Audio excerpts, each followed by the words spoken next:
Assalamualaikum warahmatullahi wabarakatuh. Halo anak-anakku semua. Hari ini kita akan belajar tema 3, subtema 1, pembelajaran ke-1. Sudah siap untuk belajar hari ini? Kalau sudah siap, mari kita mulai belajar.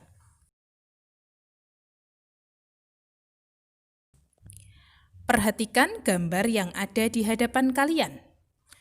Gambar apakah itu? Ya, itu adalah gambar buah-buahan dan sayur-sayuran. Apakah kamu selalu makan makanan seperti pada gambar ini? Wah, kalau iya, bagus sekali. Dan teruskan ya kebiasaanmu dalam makan buah dan sayur. Jika belum mulai makan buah dan sayur, ayo belajar makan buah dan sayur karena bagus untuk kesehatan kita. Makanan yang sehat dan bergizi dapat menjaga kesehatan organ pencernaan. Biasanya, kita mengenal jenis bahan makanan dari promosi yang disajikan dalam bentuk iklan. Apa sih iklan itu? Perhatikan, kita akan membahas tentang iklan. Iklan merupakan suatu pesan tentang keunggulan suatu produk atau jasa yang ditujukan kepada masyarakat. Jadi, dalam iklan itu fungsinya untuk membujuk orang-orang agar tertarik pada barang dan jasa yang ditawarkan. Iklan biasa dipasang di tempat umum dengan menggunakan kalimat yang singkat, jelas, dan menarik. Iklan juga menggunakan gambar yang sesuai dengan isi iklan. Kalau iklannya tentang makanan sehat, maka kalimatnya juga tentang makanan sehat. Dan juga isi iklannya gambarnya tentang makanan sehat. Jadi, saling berhubungan antara tulisan pada iklan, kalimat pada iklan, dan gambar pada iklannya ya, diingat-ingat. Nah, sekarang Bu Guru akan menjelaskan tentang media penyampaian iklan. Ada dua macam media penyampaian iklan. Yang pertama adalah media cetak. Dan yang kedua adalah media elektronik. Media cetak contohnya adalah surat kabar dan majalah. Kalau media elektronik contohnya adalah radio dan televisi. Iklan itu disajikan secara menarik dengan kata kunci dan gambar sesuai dengan tujuan iklan. Apa itu kata kunci? Kata kunci dalam sebuah iklan adalah kata-kata inti iklan. Jadi, ketika membuat kalimat iklan, itu punya satu kata kunci yang menjadi intinya iklan. Perhatikan contoh iklan berikut ini.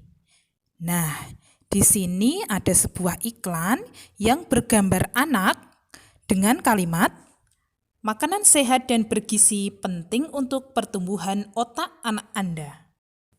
Apa kata kunci iklannya? Ya, kata kunci dari iklan di samping adalah pertumbuhan otak anak. Nah, apa tujuan iklan di samping? Benar, tujuan iklan di samping adalah mengajak masyarakat mau mengkonsumsi makanan yang sehat dan bergizi demi pertumbuhan otak anak-anaknya. Nah, lihat di hadapan kalian. Ada gambar sapi. Tahukah kamu, sapi untuk menghasilkan susu, maka harus mengkonsumsi makanan yang baik. Tahukah kamu apa makanan sapi? Ya, makanannya sapi adalah rumput. Jadi, rumput yang dimakan sapi itu juga harus baik. Tapi, apakah kamu tahu bagaimana sapi mencerna makanannya? Sapi ini merupakan hewan yang spesial dalam mencerna makanannya. Beda dengan hewan-hewan yang lain. Kita akan bahas bagaimana cara sapi mencerna makanannya. Nah, kita akan membahas tentang hewan ruminansia. Apa itu hewan ruminansia? Hewan ruminansia adalah kelompok hewan mamalia yang biasa memamah atau memakan sebanyak 2 kali dan dikenal dengan hewan memamah biak.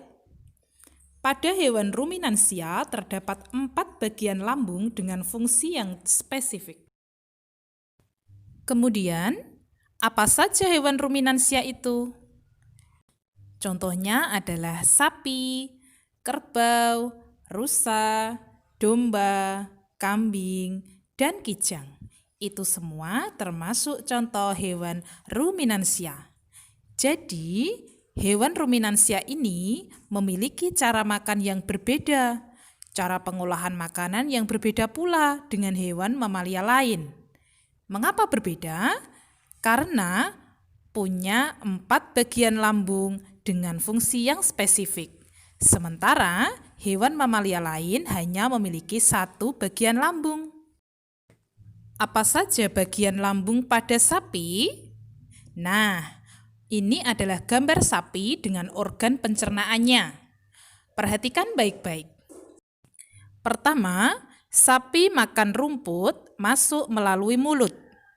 Di mulut sapi ini terdapat gigi, lidah, dan saliva. Kemudian, rumput yang dimakan oleh sapi ini berjalan masuk ke esofagus atau sering kita sebut dengan kerongkongan. Esofagus ini adalah saluran penghubung antara rongga mulut dan lambung. Setelah itu, makanan masuk ke rumen. Apa itu rumen? Rumen adalah tempat terjadinya pencernaan dengan bantuan mikroba atau bakteri. Di sini makanan dicerna hingga menjadi bubur. Pada saat sapi beristirahat, makanan kembali ke mulut dan dikunyah kembali. Ini yang disebut dengan memamah biak.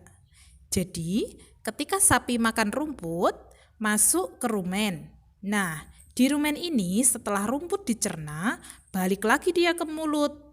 Kemudian dikunyah lagi sama sapi. Oke, selanjutnya adalah retikulum. Di retikulum, makanan mengalami proses fermentasi dengan bantuan bakteri anaerob dan protozoa. Di sini juga terjadi penyaringan benda-benda asing yang masuk bersama makanan agar tidak masuk omasum. Yang mana omasum? Perhatikan.